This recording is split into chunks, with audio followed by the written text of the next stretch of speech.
할렐루야. 여러분 잘 오셨습니다. 너무나도 반갑습니다. 추석 명절이죠? 그렇게 알고 있는데 우리 영 가족들, 우리 진짜 하늘 가족들 만나서 우리 하나님 앞에서 예배를 드릴 수 있어서 너무 감사하고, 또 우리 내일 특별한 우리 교회 귀한 행사가 있습니다. 그래서 대부분 가시는 줄로 알고 있는데 12시간도 안 남았습니다. 너무 설레고 기대가 되고, 하나님 어떤 은혜를 주실까, 어디로 인도해 주실까, 그런 기대가 있습니다. 예배 가운데 하나님께서 더 충만한 그런 소망과 또 축복과 은혜와 또 우리에게 필요한 모든 능력을 베풀어 주시기를 주의 이름으로 축원합니다. 우리는 다 지혜 있게 지혜롭게 살기를 원합니다. 당신은 어쩌면 그렇게 지혜가 있습니까? 이렇게 하는 말을 들으면 좋죠. 듣기를 원합니다. 그런데 오늘 성경에는 두 가지 지혜가 있는데, 하나는 위로부터 난 지혜고 하나는 땅 위의 지혜. 이 두 가지입니다. 당연히 우리는 어떤 지혜가 필요합니까? 위로부터 오는 지혜. 그것은 하나님의 지혜인 것입니다. 반드시 성도는 하나님으로부터 오는 지혜가 있어야 됩니다. 그 말을 지금 사도가 하고 있습니다. 우리 13절 말씀 볼까요? 읽겠습니다. 너희 중에 지혜와 총명이 있는 자가 누구냐? 그는 선행으로 말미암아 지혜의 온유함으로 그 행함을 보일지니라. 아멘. 당시 교회 안에는 자기가 지혜가 있고 또 지식이 있어서 자랑하고 누군가를 가르치려고 하는 그런 사람들이 있었습니다. 그런데 교회의 질서를 따르지 않고 무질서하게 그렇게 자랑하고 또 그들이 그렇게 가르치려고 해서 교회가 분열과 다툼이 일어나게 된 것입니다. 그러한 상황 속에서 과연 지혜가 있다는 것이 무엇입니까? 그 말을 하고 있는 것입니다. 지혜가 있다는 것이 무엇입니까? 하나님이 지혜를 주셨다는 것이 무엇으로 드러나게 되는 것입니까? 여러분, 우리가 받은 은혜는 보이지가 않습니다. 우리 안에 내주하시는 성령님은 보이지가 않습니다. 그러나 은혜 받은 사람은 보여지는 것입니다. 무엇으로 보여집니까?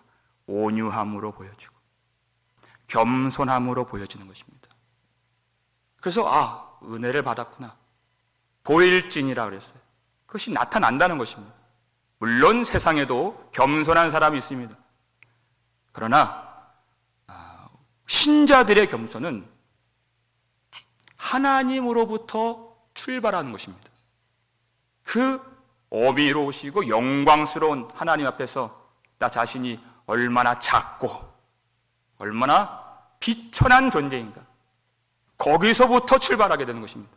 그래서 겸손하게 하나님의 은혜를 구하고 하나님 앞에 엎드리는 그러한 사람이 된다면 사람들을 대할 때에도, 사람들을 볼 때에도 동일하게 겸손하게 대하게끔 되는 것입니다. 그 겸손을 말하는 것이에요. 세상이란 힘을 가지려고 합니다. 그게 세상의 지혜예요. 힘을 가져서 이기려 하고 남을 누르려고 하고 빼앗으려고 하고 자기를 자랑하려고 하는 그것이 세상의 지혜.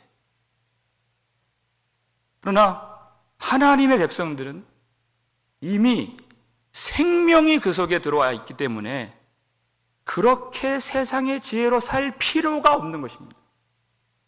하나님이 그 속에 거하시기 때문에 이제 생명을 받고 약속을 받은 사람들은 우리 속에 거하시는 주님이 얼마나 크신가만을 드러내면서 사는 것입니다.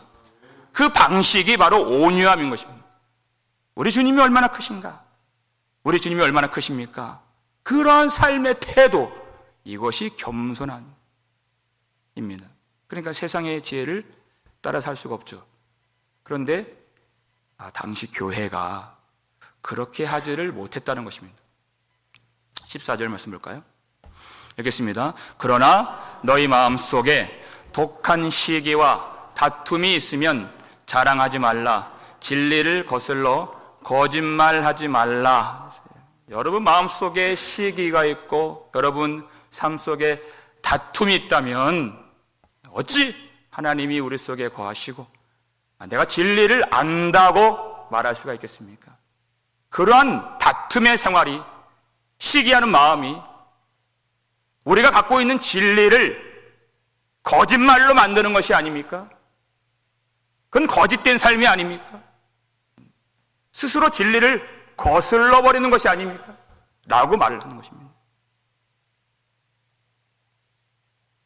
여기서 시기라고 하는 말은 젤로스, 헬라어드 젤로스, 열심이라는 단어하고 같은 말입니다. 그렇게 번역이 됩니다. 열심. 이 열심이 어디로부터 나왔느냐, 누구에게 잡혀 있느냐에 따라서 그것이 선한 열심이 될 수가 있고 아니면 시기 질투가 될 수 있다는 것입니다. 어렸을 때에는 교회에서 열심이면 다 되는 줄 알았습니다. 열심히 기도했습니다. 그런데 그 열심 있는 기도가 자기 자랑으로도 갈 수 있다는 것을 알게 되었습니다. 그건 헛된 기도인 것입니다. 열심히 봉사했어요. 근데 그것이 어디로 갑니까? 자기를 증명하는 데로 가고 자기 뜻을 교회 안에서 이루려고 하는 대로 가는 것, 그것은 아주 못된 것입니다. 여기 다툼이라고 한 단어는 아마 여기 ESV나 NIV 성경을 보시는 분들은 나오겠지만 selfish, ambition 이렇게 되어 있어요. 이기적인 야망 이렇게 되어 있습니다. 야망을 갖고 열심히 하는 것이에요. 어디에서? 교회에서 그렇게 하는 겁니다. 열심히 사역을 했는데 그건 경쟁심으로 하는 것이고 다른 교회를 이기려고 하는 것이고 그것은 하나님께로부터 온 열심이 아니다. 교회 문제를 일으키는 사람들은 다 열심이 있습니다. 열심이 없으면 문제도 일으킬 수가 없습니다. 다 열심이 있습니다. 그런데 그것이 어디로부터 난 열심이냐? 주님이 그것을 물으십니다. 다툼이 일어나고 시기가 일어나는 것, 그 출처가 어디냐? 15절 말씀 보시면 읽겠습니다. 이러한 지혜는 위로부터 내려온 것이 아니요 땅 위의 것이요 정욕의 것이요 귀신의 것이니. 이렇게 되어 있습니다. 지혜가 있습니다. 지혜가 없지 않습니다. 지혜는 있는데 위로부터 내려온 것이 아니다. 지혜가 있다니까요. 근데 어디서 왔어요? 땅 위의 것이고 정욕의 것이고 귀신의 것입니다. 이렇게 됐어요. 여러분, 귀신을 여러분 먼 곳에서 찾지 마십시오. 귀신이란 우리가 알고 있는 것을 헛된 것으로 만드는 악한 영입니다. 아주 가까이 있다는 것입니다. 교회를 다니는데, 말씀을 듣는데, 신앙생활을 오래 했는데 그 사람을 이기적으로 만들어요. 세속적으로 만들어요. 편협하게 만들고 정력적으로 만들고 결국은 하나님께로부터 오는 것을 누리지 못하도록 막는 것입니다. 여러분, 마귀도 마태복음 4장 보니까 말씀을 인용합니다. 여러분, 영적인 이 씨름을 절대 가볍게 여겨서는 안 됩니다. 예수님 보고 내가 하나님의 아들이거든 내 능력을 보이라, 영광을 보이라, 세상을 주리라 이렇게 얘기했어요. 능력을 드러내고 영광을 드러내고 세상을 갖는 것, 우리가 다 혹하는 것들입니다. 다 좋아하는 것들이에요. 그게 사탄의 시험입니다. 거기에 말씀까지 들어갑니다. 교회가 여기에 휘둘린다는 것이에요. 오히려 더 우리를, 나 자신을 위해 주는 것 같습니다. 네 능력을 나타내라. 네 영광을 보여주라. 세상을 다 가져라. 나를 더 위해 주는 것 같은데 그 결과는 하나님께로부터 오는 것을 하나도 받지 못하게 만드는 것. 그것이 귀신의 지혜인 것입니다. 마귀의 공격인 것입니다. 그 귀신의 지혜가 있다는 그 증상이 무엇이냐? 16절 말씀 보실까요? 읽겠습니다. 시기와 다툼이 있는 곳에는 혼란과 모든 악한 일이 있음이라. 아멘. 세상의 지혜, 정욕의 지혜, 귀신의 지혜, 결국 자기를 위하는 삶이 자기에게 행복을 가져다 주지 못하더라. 절대 좋은 것을 주지 않습니다. 가인이 시기가 나서 아벨을 쳐 죽였습니다. 여러분, 그 다음 일이 어떻게 됐습니까? 땅이 아벨의 피를 받았은즉 너에게 효력을, 열매를, 좋은 것을 내주지 않을 것이다 그랬습니다. 정욕을 부렸더니, 자기 힘을 부렸더니 행복이 오던가요? 불행이 오게 됩니다. 그랬더니 가인이 나의 죄의 벌이 지기가 너무 무거우니이다. 그의 죄와 벌이 무거운 짐으로 그에게 돌아오게 되었다는 것입니다. 세상의 지혜는 결코 우리에게 좋은 것을 주지 않습니다. 여러분, 우리의 삶을 아주 자세히 그리고 진실하게 들여다볼 필요가 있는 것입니다. 왜 다툼이 일어나는가? 왜 갈등이 일어나는가?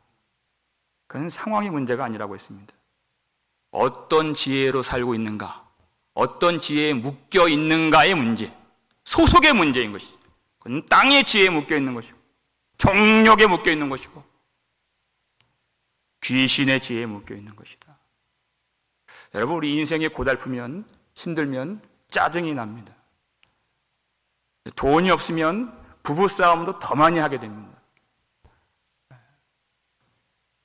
네, 여러분, 이런 일들은 어떻게 보면 아주 고마운 일들입니다. 이런 일들이 없었다면 자칫 내가 괜찮은 사람인 양, 괜찮은 사람인 줄 착각하면서 평생 살 뻔했던 거예요. 근데 이런 일들을 통해서 나에게 얼마나 위로부터 오는 지혜가 결핍되었는가를 하나님이 알게 해주신 것입니다. 하나님이 이런 상황들을 통해서 너 빨리 수술 받아야 된다. 위로부터 오는 지혜로 고침을 받아야 된다. 체험을 받아야 된다. 위로부터 오는 것을 구해야 된다. 그것을 가르쳐 주는 것입니다. 돈 없는 것이 문제겠습니까? 아닙니다. 하나님이 없는 것이 문제라는 것입니다. 그 위로부터 오는 것, 그 지혜, 그것이 우리의 신앙을, 우리의 삶을, 우리의 자리를 얼마나 풍성하게 만들어주는가. 우리 17절, 18절 함께 읽겠습니다. 오직 위로부터 난 지혜는 첫째 성결하고, 다음에 화평하고 관용하고 양순하며 긍휼과 선한 열매가 가득하고 편견과 거짓이 없나니 화평하게 하는 자들은 화평으로 심어 의의 열매를 거두느니라. 아멘. 오직 위로부터 난 지혜, 쭉 열거되어 있는 것들은 다 하나님의 성품인 것입니다. 하나님의 속성, 하나님 갖고 계신 그것들을 말해주는 것입니다. 첫째, 성결한 것. 첫째가 성결한 것입니다. 하나님은 거룩하신 하나님이시고 하나님의 아들은, 하나님의 자녀들은 거룩한 하나님의 백성들인 것입니다. 첫째가 성결한 것. 세상의 지혜는 성공을 추구하게 하지만 하나님의 지혜는 성결을 요구하십니다. 내가 거룩하니 너희도 거룩할지니라. 이게 위로부터 오는 지혜인 것입니다. 우리가 열심히 살아서 그 성과를 얻는, 누리는 그것이 아닙니다. 복의 근원은 하나님이십니다. 오직 성결하면, 하나님 앞에서 깨끗한 그릇이 되면 복의 근원이신 하나님과 동행할 수 있는, 동거할 수 있는, 함께 할 수 있는 축복을 누릴 수가 있는 것입니다. 첫째가 성결입니다.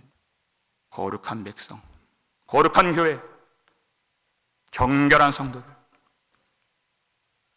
여기 열거된 것들은 성령의 열매인 것처럼, 그건 9가지가 있지만 하나의 열매인 것처럼 한 가지를 말하는 것입니다.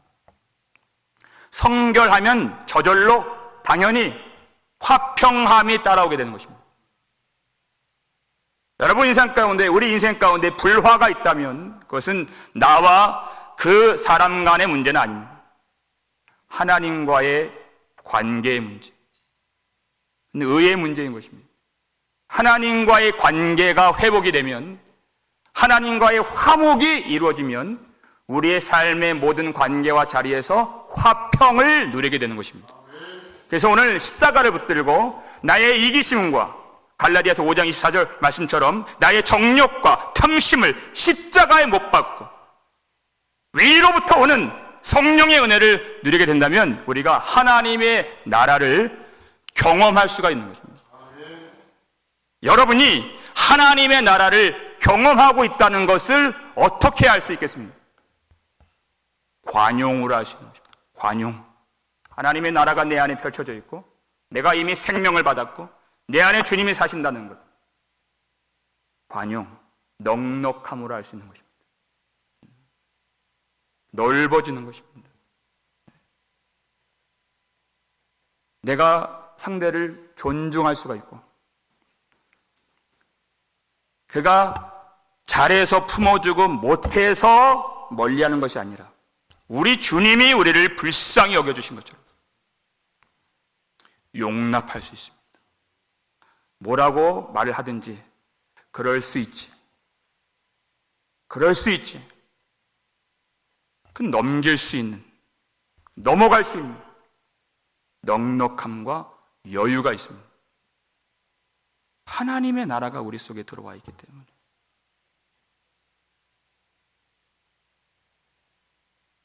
여러분, 화평을 누린다는 것은 화평을 만들 수 있는 자가 되었다는 것입니다. 마태복음 5장 9절 말씀에 화평케 하는 자는 복이 있나니 이렇게 되어 있어요. 화평을 누리는 자가 아닙니다. 화평케 하는 자는 복이 있나니 그들이 하나님의 아들이라 일컬음을 받을 것이며 이렇게 되어 있죠. 화평을 누리는 자는 내가 누리고 끝나는 것이 아니라 화평케 하는 자가 될 수 있다는 것입니다. 그것이 우리 안에 하나님 나라가 들어와 있는 삶인 것입니다. 여러분, 그렇기 때문에 우리가 더 이상 성내면서 살지 않아도 되는 것입니다. 소리 지를 필요가 없습니다. 얼굴 붉힐 필요가 없습니다. 야고보서 1장 21절에 성내는 것이, 사람이 성내는 것이 하나님의 의를 이루지 못함이라. 이것을 몰랐죠. 성낸다는 것은 내가 뭘 좀 할 줄 안다고 생각하는 것입니다. 아닙니다. 하나님께 맡기는 것입니다. 하나님께 맡겼기 때문에, 원수까지 맡겼기 때문에 성낼 것이 없는 것입니다. 그때부터는 넉넉할 수가 있고 관용할 수가 있고 웃을 수가 있고. 여러분, 교회 생활 행복하게 하시기를 축원합니다. 넉넉하게 하는 것입니다. 하나님이 하시고 하나님이 들어오셨고 하나님이 완성하실 교회이기 때문에 소리 지를 것이 없습니다. 싸울 것이 없습니다. 성낼 것이 없습니다. 억울한 자가 있다면 목소리를 좀 내주고, 불쌍한 자가 있다면 손을 좀 내밀어주고, 잘못한 사람이 있다면 불쌍히 여겨주고, 다투는 자리가 있다면 모른 척하지 말고 거기 들어가서 화평케 하는 자가 되라는 것입니다. 화평으로 심어 이렇게 되어 있습니다. 그 억울한 자리, 오해받는 자리, 욕먹는 자리, 직분이란 게 뭡니까? 여러분, 구역장이 뭡니까? 선교회장이 뭡니까? 짐을 지는 자리, 욕먹는 자리, 왜 그랬냐 듣는 자리, 거기로 들어가서 우리 주님이 그렇게 하신 것처럼 욕먹고 매맞고 오해받고, 그래도 우리 일어나서 함께 갑시다. 위로하고 권면하고 중재하고 화평을 심는 것입니다. 하나님이 그것을 기뻐하신다는 것입니다. 하나님의 아들이라, 하나님의 자녀라 불러주신다. 우리 주님의 길 따라가시기를 주의 이름으로 축원합니다. 오늘 기도하실 때 우리 속에 있는 세상의 지혜, 주님 다 뿌리 뽑아 주시옵고, 위로부터 오는 지혜만 우리 심령 가운데 가정과 교회 안에 깊이 뿌리박게 해 주셔서 의의 열매 가득 맺게 하여 주옵소서. 하나님이 응답해 주셔서 그 의의 열매를 먹는 자들마다 우리 하나님 아버지께 영광을 돌리게 되는 놀라운 역사가 이루어지기를 주의 이름으로 축원합니다.